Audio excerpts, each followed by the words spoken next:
এই প্রচণ্ড দাবাদহের মাঝে চলো বানাই মিল্ক পুডিং। তার জন্য ফার্স্টে আগার আগারের যে জিনিসটা হয় সেটাকে আমাকে জলে ভিজিয়ে নিতে হবে 8 ঘন্টার জন্য। 8 ঘন্টা এটাকে পুরোপুরি ভিজতে দিতে হবে, না হলে কিন্তু তোমরা জেলি বানাতে পারবে না। আর জেলি বানাতে কার না ভালো লাগে, আর সব থেকে বড় কথা জেলি ছোট বড় সবারই প্রিয় জিনিস। তো ফার্স্টেই আমি আম নিলাম একটা। আমটাকে ভালোভাবে কুচি কুচি করে কেটে ম্যাঙ্গোর যে পাল্পটা হয় সেটা পুরোটা বার করে নিতে হবে একটা বোলের মধ্যে। তারপরেই নিতে হবে মিক্সিং জার, তার মধ্যে পুরোপুরি আমটাকে ভালোভাবে পিষে নিতে হবে, কারণ এটাকে যদি ভালোভাবে না স্ম্যাশ করা হয় তখন জেলিটা ভালোভাবে হবে না। তো তার জন্যই ফার্স্টে আমি একটা ছাঁকনির সাহায্যে পুরো ম্যাঙ্গো পাল্পটা বার করে নেব, কারণ ছাঁকনির সাহায্যে না ছাঁকলে তোমাদের জিনিসটা ভালোভাবে বসবে না। এর মধ্যেই আমি মেশাবো আগার আগারে জেলিটা, তারপর দেবো একটুখানি চিনি। ব্যাস এইগুলোকে ঠান্ডা অবস্থায় মিশিয়ে নিয়ে তারপরে একটুখানি জাল দিয়ে একটা পাত্রে ঢেলে নাও।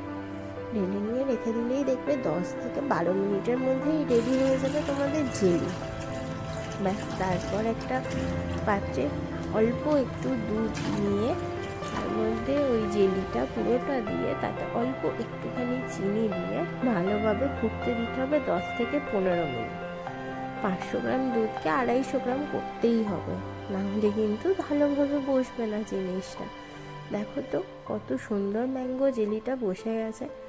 এবার আমি এটাকে স্কোয়ার শেপে ছোট ছোট করে কেটে নেব। ছোট ছোট করে না কাটলে টেক্সচারটা ভালো আসবে না, তোমরা যেমন ইচ্ছে কাটতে পারো, কোনো অসুবিধা নেই।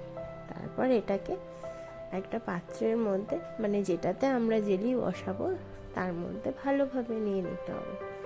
ব্যাস, আর তো কোনো কাজ নেই, এত সোজা রেসিপি। তোমরা কিন্তু বলো কেমন হয়েছে। যাই হোক, তারপর তাতে দুধটা দিয়ে ভালোভাবে নেড়ে চেড়ে ব্যাস বসিয়ে দাও।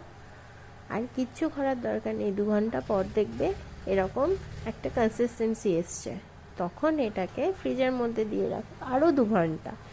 ব্যাস ঠান্ডা ঠান্ডা তারপরে সার্ভ করো।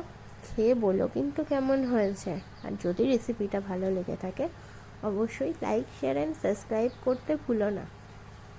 আরও এরকম রেসিপি পেতে চাইলে আমাকে প্লিজ কমেন্ট করতে পারো। তবে দেখো জেলিটা কত সুন্দর হয়েছে, এরকম জেলি খেতে কার না ভালো লাগে। চলো খেয়ে বলো কেমন হয়েছে।